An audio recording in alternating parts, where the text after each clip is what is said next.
عليكم ورحمة الله وبركاته.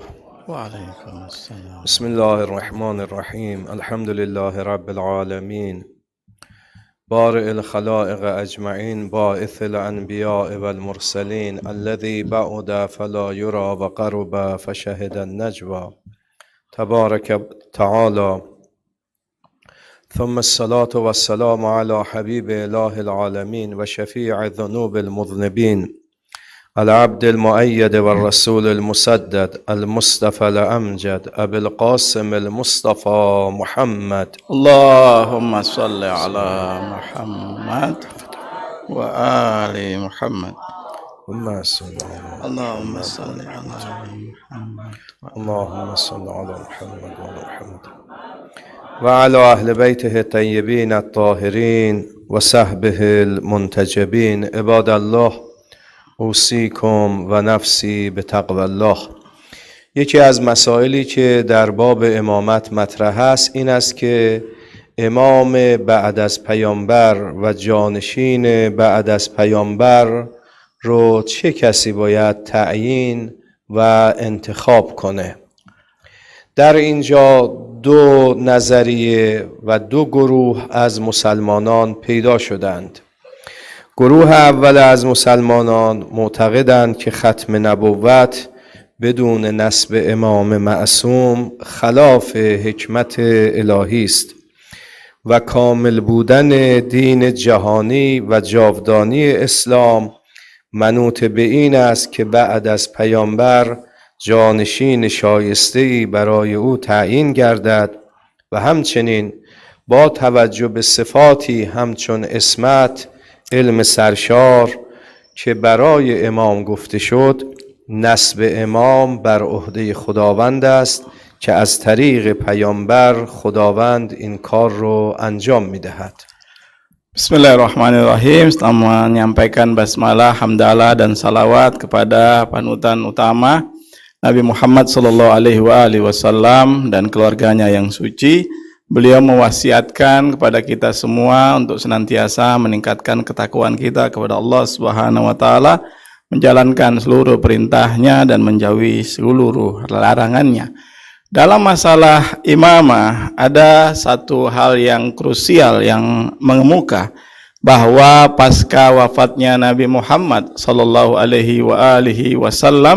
siapakah yang memiliki wewenang dan otoritas untuk melantik, mengangkat pemimpin setelah Nabi Muhammad SAW. Dalam masalah ini ada dua teori dan dua kelompok yang mengemuka. Yang pertama, kelompok kaum muslimin yang meyakini bahwa dengan berakhirnya kenabian Nabi Muhammad SAW tanpa mengangkat imam itu adalah bertentangan dengan hikmah dan kebijaksanaan ilahi. Kesempurnaan agama dunia dan keabadian Islam itu sepenuhnya bergantung kepada bahwa pasca wafatnya Nabi SAW ada seorang yang menggantikannya, ada khalifah dan pemimpin yang menggantikannya. Demikian juga dengan sifat-sifat imam yang dimiliki oleh seorang pengganti Nabi SAW itu, dia harus memiliki sifat-sifat tersebut. Ada kemaksuman, ada ilmu yang menjulang, dan pengangkatan imam itu sepenuhnya berada di tangan dan kekuasaan Allah Subhanahu wa taala yang disampaikan melalui nabinya sallallahu alaihi wasallam.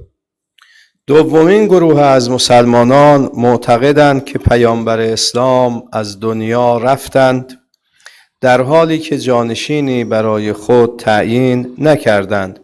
این گروه از مسلمانان معتقدند تعیین جانشین و خلیفه برای پیامبر توسط مردم انجام می شود و این کار از طریق اجماع که یکی از دلایل شرعی است صورت می گیرد. Kelompok yang lain dari kaum muslimin meyakini bahwa Nabi SAW wafat namun tidak mengangkat seorang pemimpin di tengah umat. Nabi tidak memperkenalkan seorang pemimpin di tengah umat. Kelompok ini meyakini bahwa pemimpin umat itu ditentukan oleh umat Islam sendiri, dan mereka yang memilih pemimpinnya, siapa yang menjadi pemimpin setelah Nabi melalui satu proses yang disebut sebagai ijma atau konsensus. Umatlah yang memilih pemimpinnya dan Nabi tidak memilih pemimpin setelahnya. این گروه معتقدند که بعد از رحلت پیامبر صلی الله علیه و آله و سلم گروهی از مسلمانان جمع شدند و اولین خلیفه برای پیامبر رو انتخاب کردند و بعد خلیفه دوم هم جانشین خودش رو خودش انتخاب کرد، واگذار به اجماع و مردم یا شورا نکرد.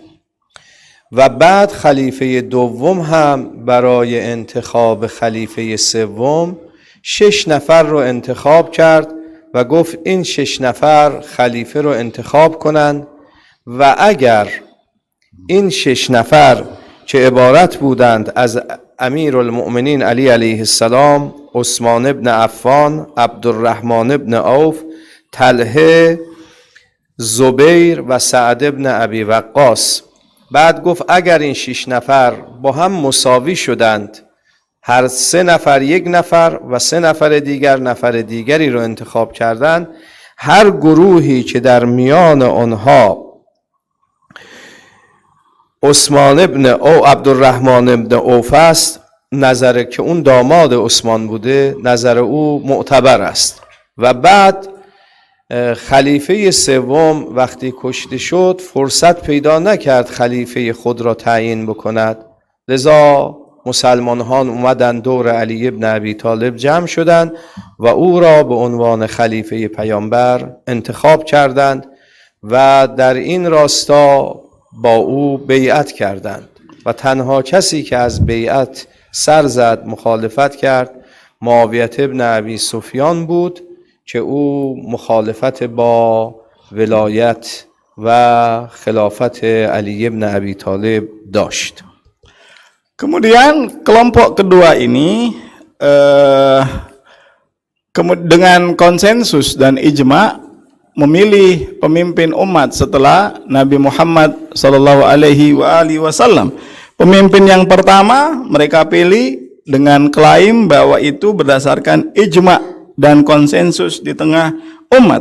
Dan selepas khalifah pertama, khalifah kedua dipilih langsung oleh khalifah pertama, dan khalifah kedua kemudian melalui proses syura yang terdiri dari 6 orang yang nama-namanya tadi disebutkan, itu kemudian akan memilih salah seorang pemimpin dari 6 orang yang akan memilih pemimpin umat pasca khalifah kedua. Dengan tata proses pelaksanaannya, kalaulah 3 orang antara mereka berselisih pendapat di antara orang-orang yang diperkenalkan ini, maka di mana ada Abdurrahman bin Auf yang memilih salah seorang pemimpin, maka seluruh orang harus mendukung pendapat dari Abdurrahman bin Auf. Kita tahu bahwa Abdurrahman bin Auf ini adalah menantu dari khalifah ketiga, dan seterusnya pemilihan pada khalifah yang keempat. Khalifah ketiga terbunuh dan tidak sempat untuk memperkenalkan pemimpinnya, dan dengan proses syura ini kemudian terpilih khalifah ketiga. Dan setelah khalifah ketiga yang terbunuh, umat kemudian bersatu untuk mengangkat Ali bin Abi Thalib sebagai khalifah kaum muslimin. Ada satu orang yang menolak dan menentang kepemimpinan dan pemilihan kepada Amirul Mukminin, yaitu adalah Muawiyah bin Abi Sufyan. Dia menentang kepemimpinan dan wilayah dan khilafah Amirul Mukminin alaihi salatu wassalam. Yang dia adalah orang yang tidak berbaiat kepada Amirul Mukminin. سوالی که مطرح هست این است که آیا واقعا نصب امام به عهده خداست یا به عهده مردم است؟ عرض کردم دو گروه شدن. گروهی گفتن به عهده مردم است، گروهی گفتن به عهده خداست. ولی واقعا حقیقت چیست؟ Pertanyaannya yang kemudian mengemuka adalah siapakah yang memiliki wewenang dan otoritas untuk mengangkat pemimpin? Apakah itu adalah hak Allah atau hak umat? Tadi kita sebutkan bahwa ada dua teori, ada dua kelompok yang masing-masing memilih salah satu teori yang disebutkan. جواب این سوال مبتنی هست بر تعریف امامت. اگر امام رو یک فرد عادی و مسئول فقط امور دنیوی مردم بدانیم، طبیعیه که این مسئله مربوط به مردم است که می توانند برای خودشان امامی انتخاب کنند. اما اگر همچنان که قبلا گفتیم و آیات قرآن رو هم خوندیم، مقام امامت را یک مقام بالایی دانستیم و در ادامه نبوت پیامبر دانستیم و شرایط و صفاتی برای امام قرار دادیم همچون عصمت و علم سرشار، یقینا خدا باید او را انتخاب کند، چون غیر از خدا کسی دیگری آگاهی کامل بر صفات امام ندارد. Jawaban dari pertanyaan ini sepenuhnya bergantung pada bagaimana kita mendefinisikan imam itu apa. Kalau kita mendefinisikan imam sebagai yang mengurus urusan duniawi semata, maka itu merupakan pilihan umat. Namun kalau kita mendefinisikan imam itu sebagai seorang yang mengatur urusan duniawi dan juga ukhrawi, yang memiliki sifat-sifat seperti maksum, penuh dengan keilmuan, dia memiliki ilmu laduni, dan seterusnya, dia memiliki makam yang tinggi, keberanian dan seterusnya yang telah disampaikan pada khutbah-khutbah sebelumnya, dia memiliki syarat-syarat dan kepanjangan tangan dari kenabian, maka yang layak untuk dan memiliki wewenang, otoritas untuk memilih, mengangkat pemimpin pasca Nabi, itu adalah hak Allah Subhanahu wa Ta'ala. Karena Allah Subhanahu wa Ta'ala mengetahui sepenuhnya siapa yang menjadi pemimpin pasca Nabi Muhammad sallallahu alaihi wa alihi wasallam. دومین سوالی که مطرح است این است که آیا پیامبر برای خودش برای بعد از وفاتش جانشینی تعیین کرد یا نکرد؟ برای پاسخ به این سوال باید چند مسئله برای ما روشن بشود. اول این که دین اسلام یک دین جهانی است و مخصوص زمان و مکانی نبوده است. باید تا قیام قیامت این دین اسلام مدیریت جامعه رو به عهده داشته باشد.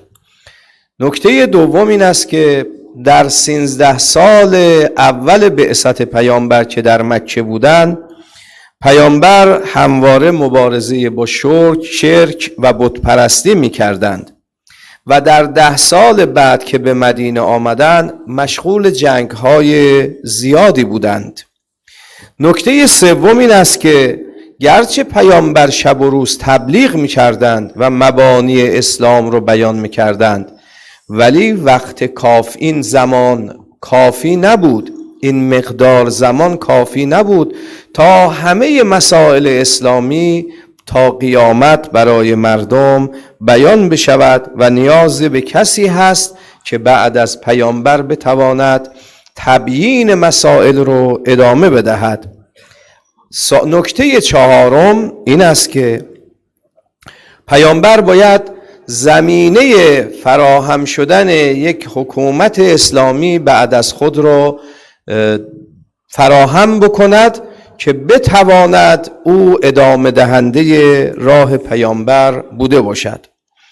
با توجه به این مسائل و توجه به نکته دیگر میفهمیم که پیامبر حتما جانشینی برای خود تعیین کرده است. Pertanyaan yang kedua adalah apakah Nabi Shallallahu Alaihi Wasallam itu mengangkat pemimpin setelah kepergiannya atau tidak? Apakah Nabi Shallallahu Alaihi Wasallam memperkenalkan pemimpin setelahnya atau tidak? Dan untuk menjawab pertanyaan ini, ada beberapa poin yang harus diperhatikan. Yang pertama, bahwa ajaran Islam itu adalah ajaran global, ajaran semesta, ajaran dunia, dan tidak terikat pada ruang dan waktu tertentu. Dia akan ada selama-lamanya, dan kepemimpinan manajemen umat, pengaturan umat itu sampai hari kiamat akan terus menerus berlangsung. Kemudian yang kedua, bahwa Nabi SAW selama hidupnya 13 tahun di Mekah dan 10 tahun di Madinah itu kebanyakan mengalami peperangan. Beliau tidak cukup memiliki waktu untuk menjelaskan secara tuntas dan komprehensif masalah-masalah keagamaan. Sementara agama yang dibawanya ini adalah agama dunia. Dan yang selanjutnya adalah Nabi SAW itu harus mempersiapkan umat ini untuk mengemban amanah dunia, amanah global, yaitu sampai akhir zaman. Pemerintahan Islam itu harus terus menerus sampai akhir zaman. Dengan memperhatikan beberapa poin ini, maka kita tahu dan kita simpulkan bahwa Nabi Shallallahu Alaihi Wasallam itu mengangkat dan memperkenalkan pemimpin setelahnya. توجه به دو نکته مهم باید بوده باشد. اول اینکه پیامبر برای کوچکترین مسائل رو مورد توجه قرار داده و تبیین کرده. همین عطسه 18 روایت از پیامبر در رابطه با عطسه داریم. چطور ممکن است پیامبر کوچکترین مسائل در زندگی بشر رو مورد توجه قرار داده باشه اما از مسئله جانشینی خودش العیاذ بالله غفلت کرده باشد؟ این یک. دو، هرگاه پیامبر برای یک روز از مدینه میخواستن خارج بشوند یک کسی را در مدینه به عنوان جانشین خود معرفی میکردند. چطور ممکن است پیامبر برای یک روز کسی رو معرفی که نیستن در مدینه کسی رو معرفی بکنند اما برای بعد از رحلتشون که دیگه بازگشتی به این دنیا نیست کسی رو معرفی نکرده باشند؟ Selain itu ada dua poin lagi yang perlu kita perhatikan secara seksama, bahwa Nabi Shallallahu Alaihi Wasallam terhadap masalah-masalah sepele, masalah-masalah yang paling kecil dalam ajaran umat Islam, seperti umpamanya bersin. Bersin itu disebutkan ada 18 riwayat yang mengatur bagaimana seharusnya ajaran Islam itu terkait dengan orang yang bersin.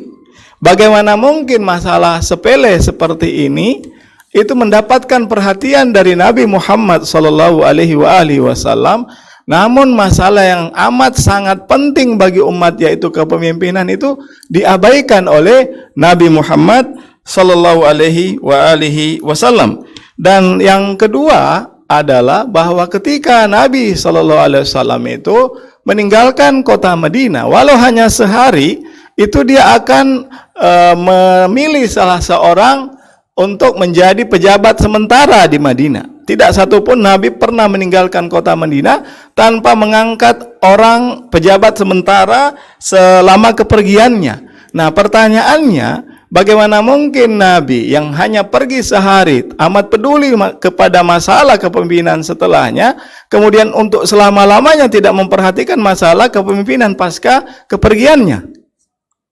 در پایان این بحث باید عرض بکنیم، یک، با توجه به صفات امام، عصمت، علم سرشار، خدا هست که این صفات رو در افراد میشناسد و انتخاب جانشین پیامبر به عهده خداست، همان گونه که انتخاب خود نبی به عهده خداوند تبارک و تعالی بود و از حقوق خداست. Dan di penghujung khutbah pertama ini saya ingin tegaskan bahwa dengan memperhatikan sifat-sifat yang dimiliki oleh seorang imam, ismah, penuh dengan ilmu pengetahuan, keberanian, ilmu laduni dan seterusnya, yang Allah tahu dan mengetahuinya dengan baik pada diri seseorang yang kemudian dia angkat sebagai pemimpin setelahnya, Sebagaimana Allah tahu siapa yang layak dan patut untuk diangkat sebagai seorang nabi, maka Allah juga tahu siapa yang lebih layak dan pantas untuk menjadi pemimpin setelah Nabi Muhammad sallallahu alaihi wasallam. نکته دوم در این جنبندی این است که با توجه به رفتار و سلوک پیامبر که اولا کوچکترین مسائل رو بیان می‌کردند، ثانیاً هرگاه از مدینه بیرون می‌رفتند کسی رو به عنوان جانشین خودشون بیان معرفی می‌کردند، ثالثاً دین اسلام قرار است تا قیامت مدیریت جامعه و مسائل دینی رو داشته باشند، و رابعاً این که اسلام یک دین جهانی است. از همه اینها ما نتیجه میگیریم که حتما پیامبر نسبت به تعیین جانشین خودشان بی توجه نبودند و از این مسئله غفلت نکردند و یقینا مسئله جانشینی رو بیان داشتند و انشاءالله در آینده با توجه به آیات قرآن و روایات این مسئله بیشتر توضیح خواهد داده شد. Terus yang kedua, sebagai kesimpulan dari khutbah pertama, bahwa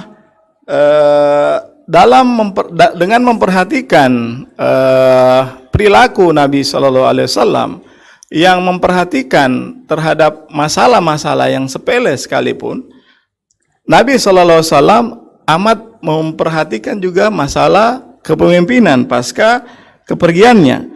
Masalah sepele saja diperhatikan, apatah lagi masalah yang sangat penting, yang itu masalah kepemimpinan. Yang kedua, bahwa agama Islam itu adalah agama global, agama universal, agama yang akan senantiasa ada sampai hari kiamat. Oleh karena itu diperlukan seorang pemimpin yang akan mengurusi umat Islam ini sampai hari kiamat. Lantas bagaimana mungkin Nabi Shallallahu Alaihi Wasallam meninggalkan umat begitu saja tanpa mengangkat dan memperkenalkan pemimpin setelahnya? Dan insya Allah pada kesempatan berikutnya kita akan menyinggung tentang ayat dan riwayat yang berkaitan dengan masalah kepemimpinan. Insya Allah. أقول قولي هذا وأستغفر الله لي ولكم فاستغفروه يغفر ذنوبكم فإنه هو التواب الرحيم. بسم الله الرحمن الرحيم. قل هو الله أحد الله الصمد لم يلد ولم يولد ولم يكن له كفوا أحد. صدق الله العلي العظيم. إن الله وملائكته يصلون على النبي يا أيها الذين آمنوا صلوا عليه وسلموا تسليما.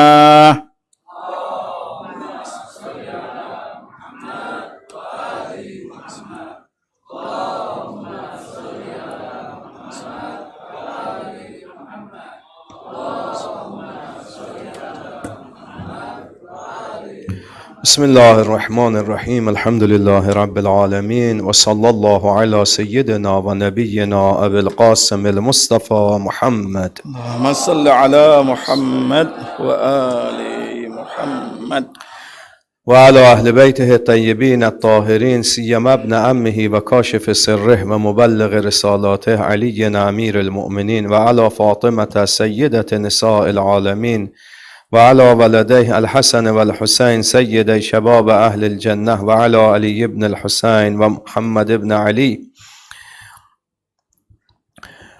وجعفر بن محمد وموسى بن جعفر وعلي بن موسى ومحمد بن علي وعلي بن محمد والحسن بن علي والخلف القائم المهدي حججك على عبادك وأمنائك في بلادك. اللهم صل وسلم وزد وبارك على محمد وآل محمد كما صليت وباركت وترحمت على إبراهيم وآل إبراهيم إنك حميد مجيد. عباد الله اوصیکم و نفسی به تقوی الله. از خداوند تبارک و تعالی مسئلت داریم به همه ماها توفیق تقوا، ترک معصیت عنایت بفرماید. دو نکته در این خطبه متذکر می شوم. نکته اول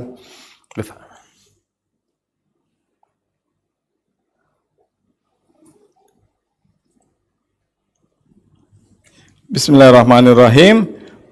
pada khutbah kedua ini beliau kembali mengingatkan kita untuk senantiasa meningkatkan ketakwaan kita kepada Allah Subhanahu wa taala, menjauhi segala larangannya dan menjalankan seluruh perintahnya. Kita memohon kepada Allah Subhanahu wa taala semoga Allah Subhanahu wa taala senantiasa membantu kita untuk meningkatkan ketakwaan kepadanya. Ada beberapa poin yang ingin saya sampaikan pada khutbah kedua ini. نکته اول این است که روز چهارشنبه مصادف است با نیمه شعبان، ولادت با سعادت امام زمان علیه السلام و خود شب نیمه شعبان طبق بعضی از روایات گفتن احتمال شب قدر داره، شب بسیار با فضیلتی است. امیدوارم که از فیوزات و برکات شب نیمه شعبان و اعمالی که در این شب هست ما استفاده کنیم و بهره ببریم. Yang pertama adalah hari Rabu mendatang 8 Maret itu bertepatan dengan hari pertengahan Sya'ban, hari milad Al-Imamul Mahdi ajalallahu ta'ala farajahu syarif. Dan malam harinya atau malam nisfu Sya'ban itu adalah malam yang penuh dengan kemuliaan dan keberkahan. Diriwayatkan bahwa malam nisfu Sya'ban itu dianggap sebagai malam Lailatul Qadar. Oleh karena itu semoga Allah Subhanahu wa taala memberikan kepada kita taufik untuk dapat menghidupkan malam nisfu Sya'ban ini insyaallah. نکته دوم این است که سازمان ملل روز اول مارس را به عنوان روز نفی تبعیض نژادی و مبارزه با تبعیض نژادی معرفی کرده است. تعصب و تبعیض نژادی پدیده شوم و بسیار بدی است که در طول تاریخ سبب مصیبت‌های بسیاری برای بشر بوده است. امروزه در اوائل قرن 21 هستیم.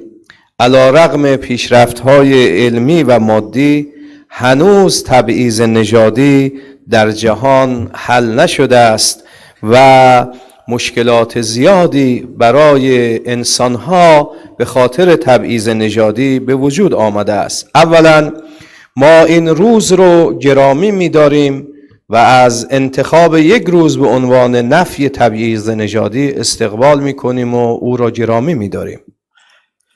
Poin yang kedua adalah 1 Maret itu PBB menamai tanggal 1 Maret itu sebagai hari tanpa diskriminasi sedunia, Zero Discrimination Day.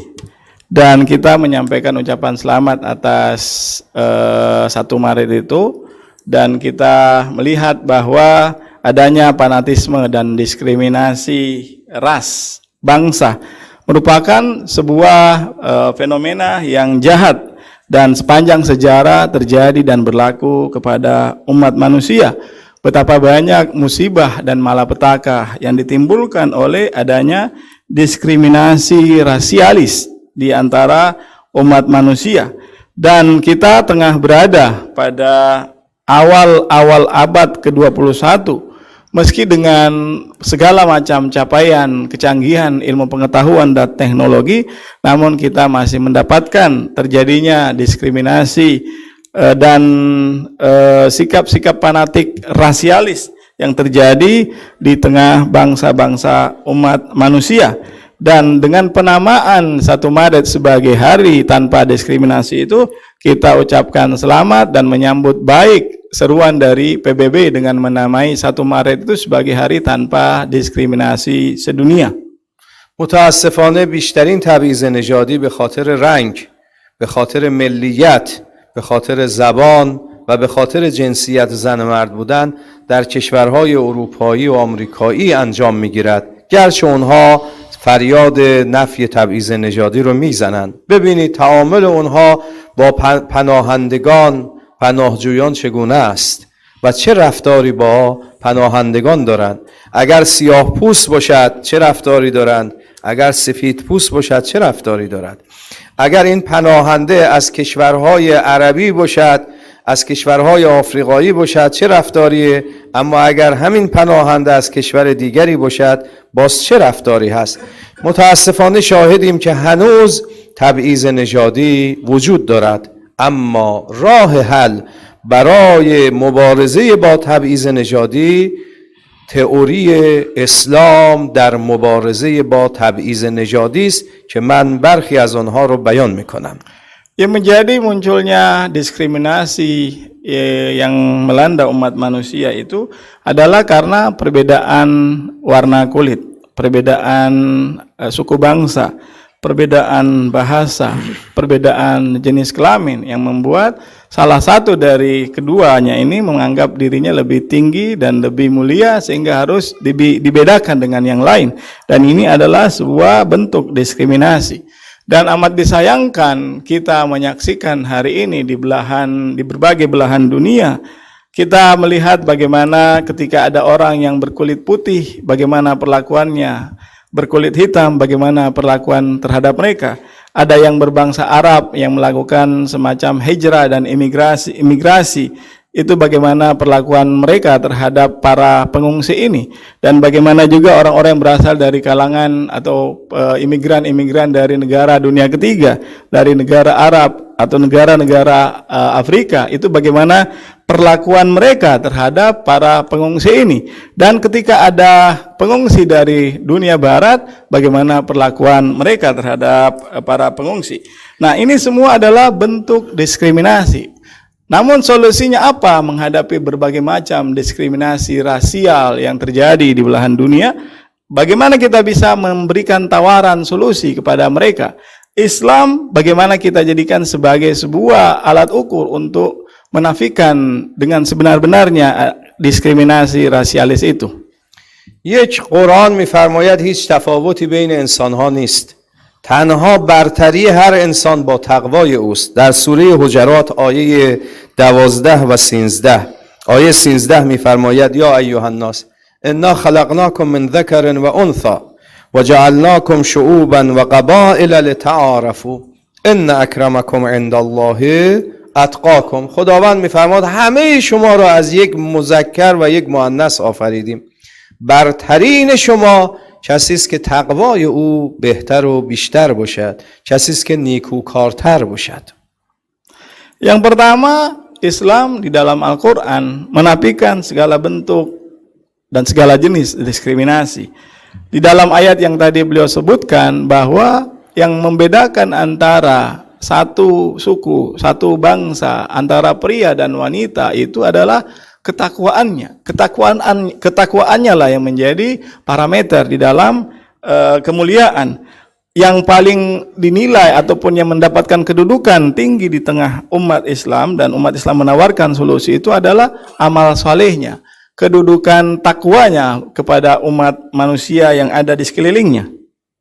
نکته دوم این است که اول کسی که در جهان نژاد پرستی رو راه انداخت شیطان بود. خداوند تبارک و تعالی در سوره اعراف آیه 11 و 12 بیان می کند که همه ملائکه برای آدم سجده کردند الا ابلیس، مگر ابلیس. چرا؟ به خاطر اینکه گفت من برتر از آدمم، او را از خاک آفریدی، از گل آفریدی و مرا از آتش، و آتش برتر است از گل. قال ما منعك الا تسجد اذ امرتك قال انا خیر منه خلقتني من نار و خلقته من طین. Dan yang kedua adalah bahwa yang pertama kali melakukan tindakan diskriminatif, tindakan rasialis itu adalah setan yang menganggap bahan dasarnya lebih mulia daripada bahan dasar selainnya. Ayat yang disebutkan tadi oleh beliau pada surah Al-A'raf ayat 11 dan 12, di mana iblis menyatakan jenisnya, bahan dasarnya dia yang berasal dari api jauh lebih mulia daripada manusia yang berbahan dasar lempung atau tanah liat. نکته سوم این است که پیامبر یکایک نژادها رو بیان کردند و فرمودند هیچ کس بر دیگری فخر و برتری نداره و در زندگی خودشان این رو هم اثبات کردند. در روایتی که از پیامبر نقل شده فرمودند لا فضل لعربی علی عجمی ولا لعجمی علی عربی ولا لأحمر على أسود ولا لأسود على أحمر إلا بالتقوى قال الله تعالى إن أكرمكم عند الله أتقاكم. عرب بر عجم، عجم یعنی غیر عرب، و غیر عرب بر عرب، و سفید بر سیاه و سیاه بر سفید، یا سفید بر رنگ پوست سرخ پوست، هیچ کدام برتری ندارند. Demikian juga kalau kita perhatikan dalam sunnah Nabi Shallallahu Alaihi Wasallam yang merupakan teladan bagi kita semua. Kita melihat teladan dari Nabi Shallallahu Alaihi Wasallam yang menafikan segala bentuk jenis diskriminasi, ras, suku bangsa, jenis kelamin. Di mana beliau dalam sebuah riwayat menyebutkan bahwa tidak ada bedanya, tidak ada keutamaan, tidak ada nilai yang dapat diunggulkan bagi seorang Arab atas orang Ajam, atau sebaliknya dari orang Ajam atas orang Arab, orang yang berkulit merah atas orang yang berkulit hitam, atau sebaliknya orang yang berkulit hitam atas berkulit merah. Tidak semua itu kecuali ketakwaan.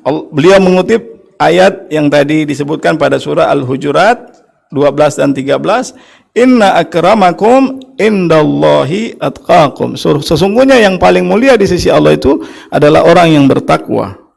نکته چهارم این است که خداوند تبارک و تعالی همه رو در برابر تکالیف یکسان قرار داده. همه بشر حتی انبیاء الهی نسبت به تکالیف یکسان هستند. تنها چند تکالیف هست که تکلیف هست که ویژه پیامبره. لذا بشر در برابر قانون باید یکسان باشد. قانون باید به یک صورت اجرا شود. اگر چیزی خوب است برای همه باید باشد، اگر چیزی بد است باید برای همه بد باشد، نه اینکه متفاوت قائل بشیم در قانون. سازمان ملل امروز چه کار میکند؟ آیا قوانینش نسبت به کشورها یکسان است؟ Dan yang keempat adalah di dalam Islam itu adanya persamaan antara hak dan kewajiban kepada siapapun tanpa ada pengecualian, bahkan kepada para nabi sekalipun, kecuali Nabi Muhammad SAW yang memiliki kewajiban yang ekstra dibandingkan umatnya.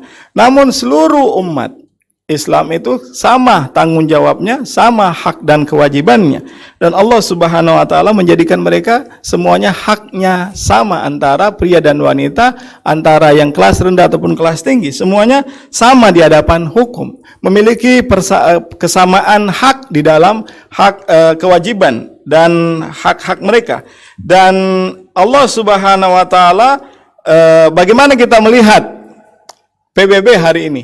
Apakah mereka menyatakan sama negara tertentu di antara negara-negara yang ada di dunia?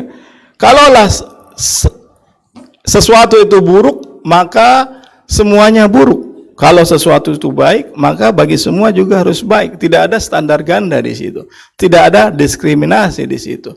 Islam mengajarkan bahwa semua orang sama haknya di dalam hukum antara hak dan kewajibannya. أقول قولي هذا وأستغفر الله لي ولكم فاستغفروه يغفر لكم ذنوبكم. اللهم اغفر للمؤمنين والمؤمنات والمسلمين والمسلمات الأحياء منهم والأموات تابع بيننا وبينهم بالخيرات إنك مجيب الدعوات إنك غافر الخطيئات إنك على كل شيء قدير وبالإجابة جدير. اللهم انزل علينا بركاتك وأمنك وأمانك من السماء وأخرج لنا ثمارك من الجنة ولا تسلط علينا من لا يرحمنا ووفقنا لما تحب وترضى.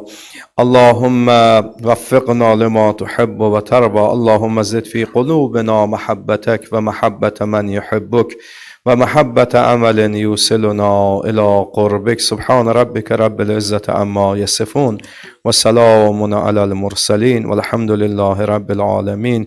بسم الله الرحمن الرحيم. والعصر إن الإنسان لفي خسر إلا الذين آمنوا وعملوا الصالحات وتواصوا بالحق وتواصوا بالصبر. صدق الله العلي العظيم وصدق رسوله النبي الأمين الكريم ونحن على ذلك من الشاهدين والشاكرين والحمد لله رب العالمين.